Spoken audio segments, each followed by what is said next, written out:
Je sais pas.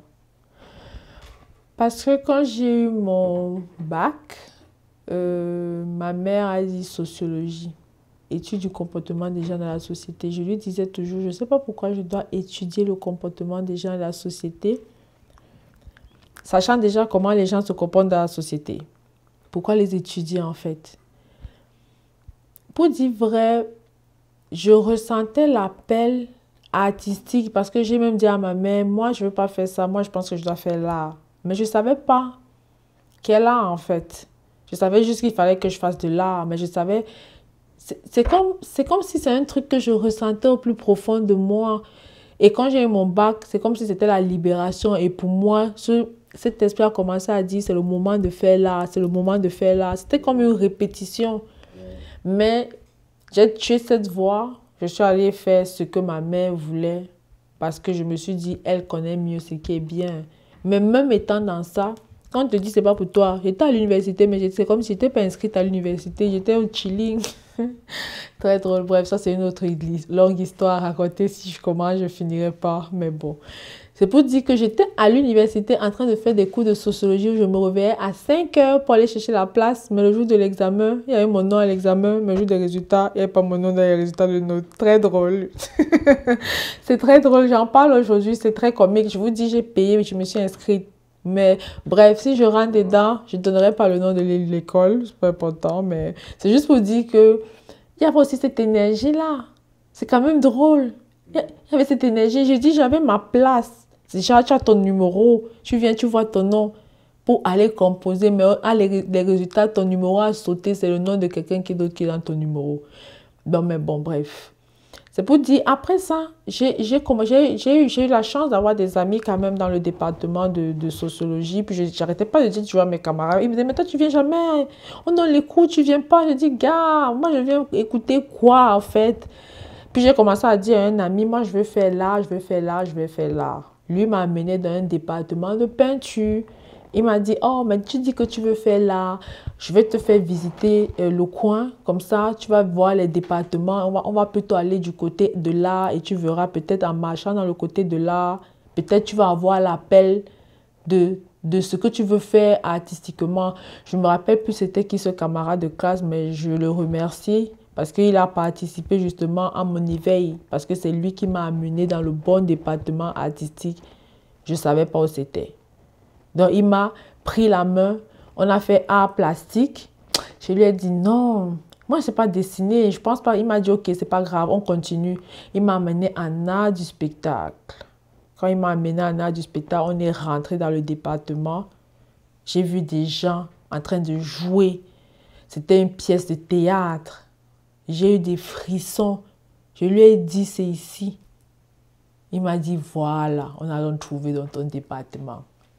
Et après ça, je ne l'ai plus jamais vu. Bizarre la vie. Je ne sais même plus c'est qui. Peut-être s'il écoute cette vidéo un jour, il saura de qui je parle. Mais moi, je ne me rappelle même plus de qui il était. Wow, c'est magnifique, en fait. C'est digne d'un livre. Yeah.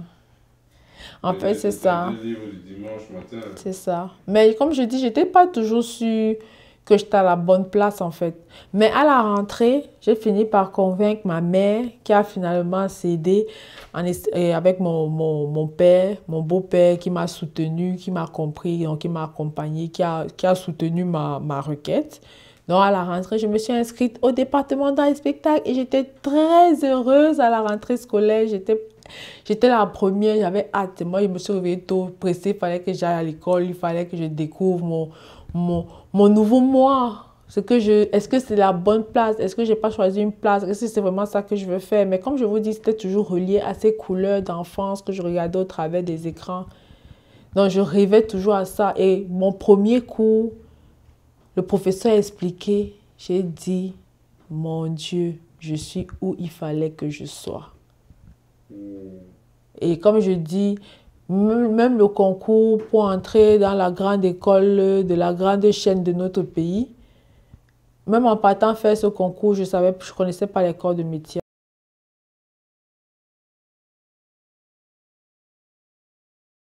À 12 ans, j'ai eu des rêves juste de vivre son rêve et de chercher des places qui vont l'aider à développer ce côté-là Si c'est vraiment ça qu'elle veut faire, elle va se rendre compte, disons, 1 an plus tard, que c'est ça qu'elle veut faire, ou alors c'est pas ça qu'elle veut faire.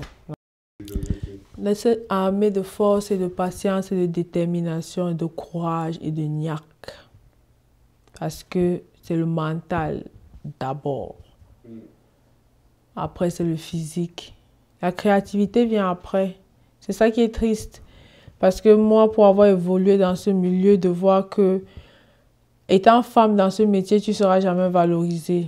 Bah, même ici, hein, que ce soit ici, que ce soit là-bas, on n'est pas valorisé. Parce que j'ai mes soeurs ici, elles ne vont pas me dire qu'elles sont valorisées. Sinon, elles vont me prouver comment elles sont valorisées, puisque moi, je ne vois rien. Ou alors, c'est moi qui ne vois pas. Mais ma soeur au Cameroun, c'est vraiment, il faut que tu sois prête. Parce que c'est un milieu de macho. Et quand je dis macho, je pèse mes mots là. Je suis même très douce.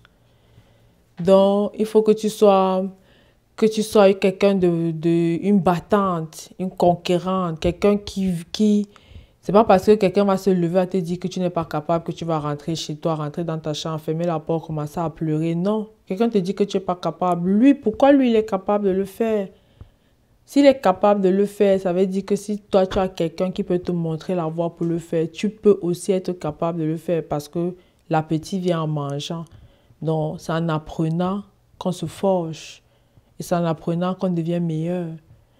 Donc, moi, tout ce que je peux dire, c'est cherche des places où tu peux apprendre. Je sais qu'il y a plein de... Moi, à l'époque, je voyais mes amis aller dans tous ces centres culturels, centres culturels ci, centres culturels ça, centres culturels... Il y en a plein là-bas au Cameroun. Peu importe, Douala, Yaoundé, ils sont versés. Tu te rapproches, comme ça, tu commences déjà à savoir, c'est même d'abord quoi, le métier. Tu t'intéresses au métier. Tu participes aux activités où on pousse les jeunes à créer. Parce qu'il y en a plein, on ne paye pas, ils le font, et puis c'est très beau. Et c'est comme ça que tu vas savoir si tu es en amour avec ce métier ou pas. Parce que moi, je dirais, ne faites pas l'erreur que j'ai vu beaucoup de mes camarades faire.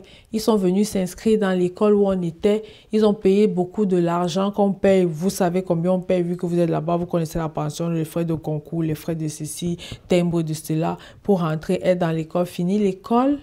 Et aujourd'hui, ils font autre chose. Ils sont à l'est, à l'opposé du cinéma. Donc, moi, je pense qu'il faut d'abord, si tu as la possibilité d'avoir ces cours, te rapprocher, te rassurer que c'est ça que tu veux, que tu aimes. Et puis, après, mettre ton énergie et te battre pour être la meilleure. C'est juste ça.